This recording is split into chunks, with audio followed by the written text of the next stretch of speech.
নমস্কার, আমার আরও একটি ব্লগে আপনাদের আবারও স্বাগত জানাই। আজকে সকাল সকাল আদ্ভিকের চুল কাটাতে নিয়ে গেছে ওর বাবা। যাই হোক, পুজো আসছে, আগে প্রথমেই বলে গেছে আমাকে কিন্তু টাকলা করে দেবে না।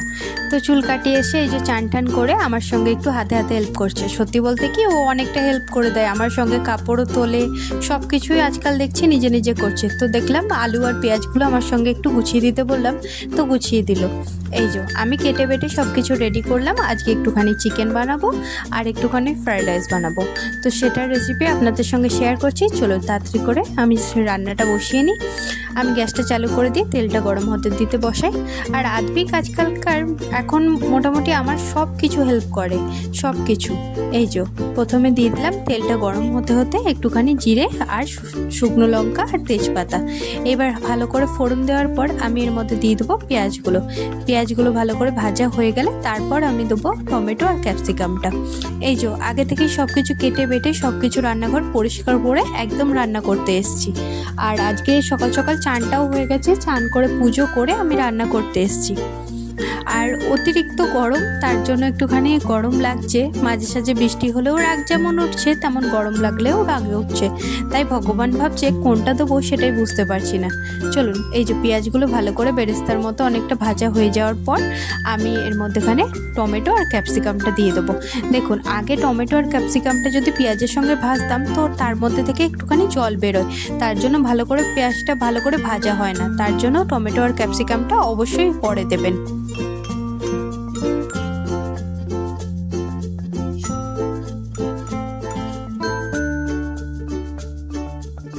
এই যে টমেটো আর ক্যাপসিকামটা ভালো করে ভাজা হয়ে যাওয়ার পর আমি এর মধ্যে আদা রসুন দেবো। দেখুন, আমি চিকেন তৈরি করি অনেক রকমভাবে, তার কিন্তু টেস্ট পরিমাণ সব কিছু আলাদা হয়। যখন তুমি মেখে চিকেন করবে সেটা আলাদা হয়, যখন তুমি আলাদাভাবে ভেজে চিকেন করবে সেটাও আলাদা হয়। আমাকে অনেকজনই বলে যে তোর হাতে ওই দিনকা খেলাম ওই টেস্টটা আলাদা ছিল, এই টেস্টটা একটু আলাদা হচ্ছে। দেখুন, আমি সব দিন একরকমভাবে চিকেন বানাই না, তো আমি মোটামুটি যেরকম আমার মনে হয় যে এই চিকেনটা আমি এরম করে বানাবো সেরম করে বানাই। চলুন, আদা রসুনটা ভালো করে গন্ধটা চলে গেছে। এইবার একটুখানি এর মধ্যে আমি জিরে, ধনে, লঙ্কা, হলুদ যা যা লাগে আমি পেস্ট একটা বানিয়ে রেখেছি জলের মধ্যে খুলে, সেইটা আমি এর মধ্যে দিয়ে দেবো।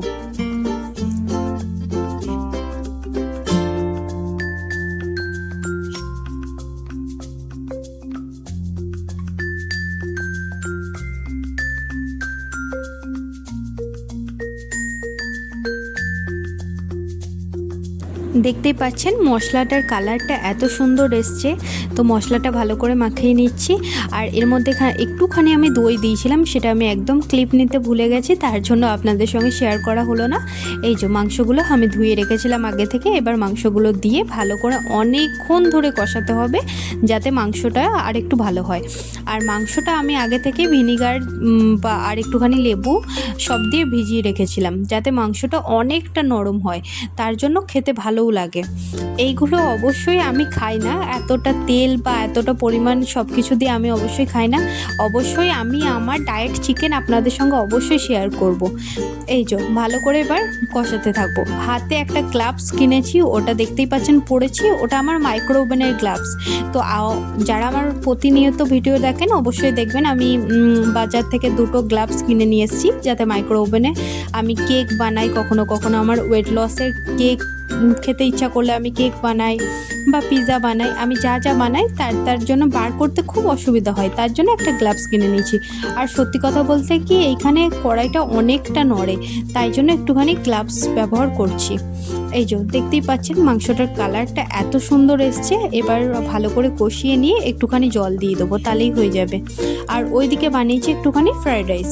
আদ্ভিকের জন্য আগে থেকে সাদা ভাত তুলে রেখেছিলাম, তো ওকে একটুখানি মাংস দিয়ে, মাংসটাও আমাকে অবশ্য লুকিয়ে লুকিয়ে দিতে হয়, ও কোনো কিছু খেতে চায় না। এই যে দ্য কালার, এত সুন্দর কালারটা এসছে, দেখে একটু লোভ লাগছিল অবশ্যই, কিন্তু খেতে পারিনি।